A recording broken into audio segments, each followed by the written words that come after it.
కనీస వేతనం, ఉద్యోగ భద్రత కోసం ఆశా వర్కర్లు కరీంనగర్లో ఆందోళనకు దిగారు. కలెక్టరేట్ను ముట్టడించేందుకు యత్నించగా పోలీసులకు ఆశా వర్కర్లకు మధ్య తోపులాట జరిగి ఉద్రిక్తతకు దారితీయడంతో పోలీసులు ఆశాలను అరెస్ట్ చేశారు.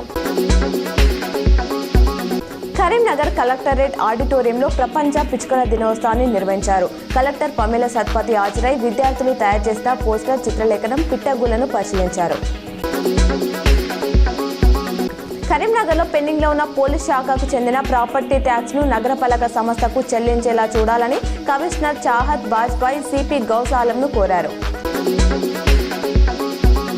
తెలంగాణ రాష్ట్ర వార్షిక బడ్జెట్ 2025-26 ప్రతులను శాసనసభాపతి గడ్డం ప్రసాద్ కుమార్కి శాసనసభ భవనంలోని స్పీకర్కి ఛాంబర్లో తెలంగాణ రాష్ట్ర ఉప ముఖ్యమంత్రి, ఆర్థిక శాఖ మంత్రి మల్లు భట్టి విక్రమార్కతో కలిసి అందజేయడం జరిగింది. మంత్రి పొన్నం ప్రభాకర్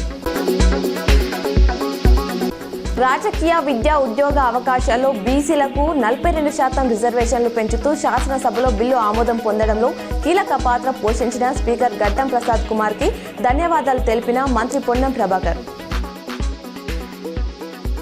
బడ్జెట్ ప్రతులతో అసెంబ్లీకి చేరుకున్న రాష్ట్ర ఉప ముఖ్యమంత్రి భట్టి విక్రమార్కకి ఘనంగా స్వాగతం పలికిన మంత్రి పొన్నం ప్రభాకర్.